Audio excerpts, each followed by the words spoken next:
प्रभु यीशु मसीह के नाम में आपको अनुग्रह, शांति और आशीष मिले। एक छोटी बच्ची थी, एकदम सुबह सुबह अपनी मम्मी के पास आकर पूछने लगी, कहने लगी कि मम्मा कौन सी चीज़ ज़्यादा बुरी है, झूठ बोलना या चोरी करना? झूठ बोलना या चोरी करना? माँ ने कहा कि दोनों चीज़ें बच्चे बहुत बुरी है, दोनों चीज़ पापमय है, पाप है। तो इसलिए बच्चे मैं नहीं बता पाऊंगी कौन सी ज़्यादा बुरी है, झूठ बोलना या चोरी करना। तो बच्ची ने बोला कि मम्मा मैं इसके बारे में बहुत सोच रही थी और मुझे ऐसा लगता है कि झूठ बोलना चोरी करने से भी ज़्यादा बुरा है। तो माँ ने पूछा, बच्चा ऐसा तो क्यों सोचती है, तू इस नतीजे पर कैसे पहुंची? तो बच्ची कहती, देखो मामा, बात को समझो, इस प्रकार से है। मानो कि आपने कोई चीज चोरी की, तो अगर वो चोरी की चीज कोई वस्तु है, कोई चीज है, तो आप उसको जिससे चोरी की जाके वापस दे सकते हो, क्षमा मांग सकते हो, अपनी गलती ठीक कर सकते हो। मानो कोई खाने की चीज चुराई हो और खा चुके हो, तो पैसे से उसकी भरपाई कर सकते हैं। लेकिन मां जो झूठ बोल दिया जाता है, तो वो झूठ तो हमेशा का रह जाता है। बस वो झूठ तो मुंह से निकल ही गया। तो ये उस बच्ची की सोच थी। छोटी बच्ची थी, शायद 3-4 साल 5 साल की, ऐसा लगता है मुझे। और कहां उसको ऐसी बुद्धि मिली इन बातों के बारे में सोचने के लिए, है ना? नहीं तो बच्चे कहां सोचते हैं इन बातों के बारे में, विशेषकर आज के दिनों में।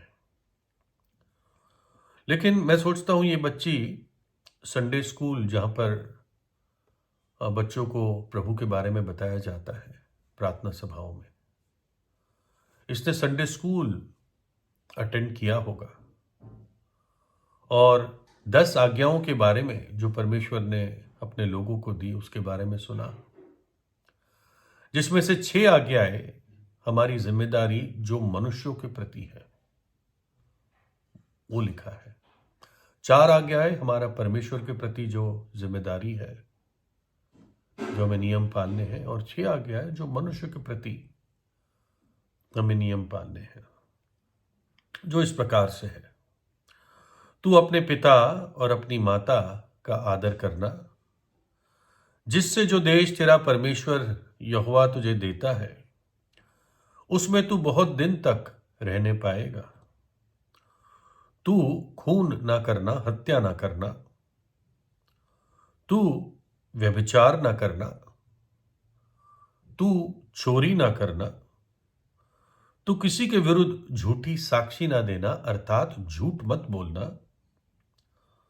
तू किसी के घर का लालच ना करना, ना तो किसी की स्त्री का लालच करना, और ना किसी के दास दासी या बैल गधे, ना किसी की वस्तु का, चीज का लालच करना।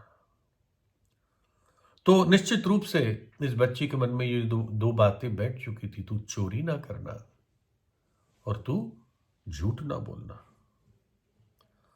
बहुत सारे लोग, ज्यादातर लोग झूठ को पाप नहीं समझते। कुछ लोगों को तो आदत ही होती है, झूठ बिना बोले वो अपनी बात ही पूरी नहीं कर पाते, है ना? कुछ लोग ऐसे ही बढ़ाई मारते हैं, अपनी झूठ बोलते हैं, है ना? लेकिन बाइबल झूठ के बारे में क्या कहती है? प्रकाशित वाक्य 21:8, जब परमेश्वर आखिर में न्याय करेगा मनुष्य जाति का, है ना, और उसकी दृष्टि से कोई नहीं बचेगा, कोई छिप नहीं पाएगा उसकी नजरों से। मृतकों को भी वो जिंदा करेगा ताकि वो न्याय का सामना कर सके। पर डरपोकों और अविश्वासियों और घिनौनों और हत्यारों और व्यभिचारियों और टोनों यानी टोना करने वाले, जादू टोना, और झूठ की उपासना करने वाले और सब झूठों का भाग, सब झूठों का भाग उस झील में मिलेगा जो आग और गंधक से जलती रहती है। ये दूसरी मृत्यु है। सब झूठों का भाग। इसका मतलब ये नहीं कि चोरी व्यभिचार ये कोई कम पाप है, लेकिन जो झूठ को हल्का समझते हैं वो बहुत बड़ी गलत फहमी में है। बाइबल जकरिया की पुस्तक में बताती है जो चोरी करता है उसके घर में श्राप घुस जाएगा और उसका घर अंदर से नाश कर देगा। तेरा पाप तुझे ढूंढ निकालेगा। नीति वचन 28:13 में लिखा है, जो अपने पाप को ढांपता है वो कभी सफल नहीं होगा, पर जो अपने पापों को मान लेता है और छोड़ देता है वो परमेश्वर की दया को पाएगा। उसकी दया अद्भुत है, उसकी दया अनंत काल की है। जितना पूरब से पश्चिम दूर है उतने दूर वो तुम्हारे पापों को तुमसे कर देगा। उस पाप के श्राप को आपके जीवन से हटा देगा। सबने पाप किया है और परमेश्वर की महिमा से रहित है।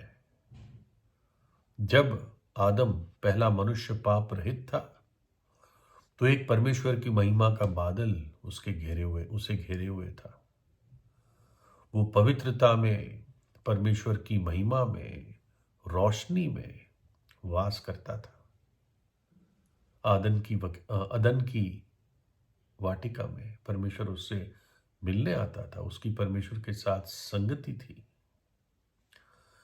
लेकिन जब आदम ने परमेश्वर की आज्ञा को तोड़ा और पाप किया तो महिमा एकदम उससे हट गई, चली गई, वो रोशनी चली गई, है ना। इसलिए लिखा है सबने पाप किया, परमेश्वर की महिमा से रहित है, हट गए हैं, कट गए हैं।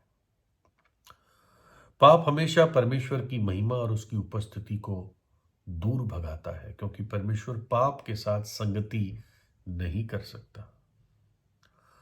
पाप मनुष्य के आत्मा पर गाढ़े धब्बे लगा देता है, और जो व्यक्ति पाप की अवस्था में मरता है उसकी आत्मा में वो गाढ़े धब्बे हैं, डार्क ब्लॉट्स, और यही नरक के द्वार का पासवर्ड है ना। और जो व्यक्ति अपनी आत्मा में इन गाढ़े धब्बों को लेकर मरता है उसके लिए नरक का द्वार खुल जाता है, जो आग और गंधक से जलती रहती है। जैसे हमने सुना, ये दूसरी मृत्यु है अनंत काल के लिए। लेकिन बाइबल बताती है कि ये धब्बे मिट सकते हैं, धुल सकते हैं प्रभु यीशु के लहू के द्वारा। यीशु का लहू हमें सब पापों से शुद्ध करता है। प्रभु यीशु मनुष्य का रूप धारण करके इस जगत में आया, परमेश्वर का पुत्र इस जगत में आया। उसने मनुष्य का रूप धारण करने के लिए एक बालक की तरह उसने जन्म लिया, पवित्र आत्मा के द्वारा, एक कुमारी के जरिए हमसे प्रेम किया, क्योंकि हमारा सृष्टि करता है, और हमारे खातिर अपना प्राण क्रूस पर दे दिया। हमारे पापों को अपने शरीर में उठाकर हमारी सजा को परमेश्वर पिता के हाथ से अपने ऊपर सह ली। दुख उठाकर उसने कीमत चुकाई, अपना पवित्र लहू बहा दिया हमारे प्रायश्चित के लिए, जगत के लिए, जगत के प्रायश्चित के लिए, और तीसरे दिन मृतकों में से जी उठा। हर एक पापी के लिए जो विश्वास करेगा या करेगी उसके लिए प्रयोजन है। परमेश्वर ने ये प्रयोजन किया है। ऐसा कोई पाप नहीं है जो परमेश्वर माफ नहीं कर सकता। ऐसा कोई पाप नहीं है जो यीशु का लहू धो नहीं सकता, क्योंकि यीशु मसीह ने ऐसा अद्भुत, महान, जरूरत से बढ़कर बलिदान क्रूस पर दिया है कि कैसा भी गिरा हुआ पापी क्यों ना हो, अगर वो विश्वास करेगा, टूटे मन के साथ आएगा, पश्चाताप के साथ आएगा, तो परमेश्वर उसको ओपन आर्म्स के साथ, खुले हाथों से उसे ग्रहण करेगा। तो प्रार्थना कीजिए प्रभु यीशु से अपने दिल की गहराई में, पश्चाताप कीजिए, अपने बुरे मार्गों को त्यागिए और प्रभु यीशु को अपने दिल में बुलाइए। वो पवित्र है, जैसे वो आपके जीवन में आएगा, आपके जीवन में पवित्रता एक के बाद एक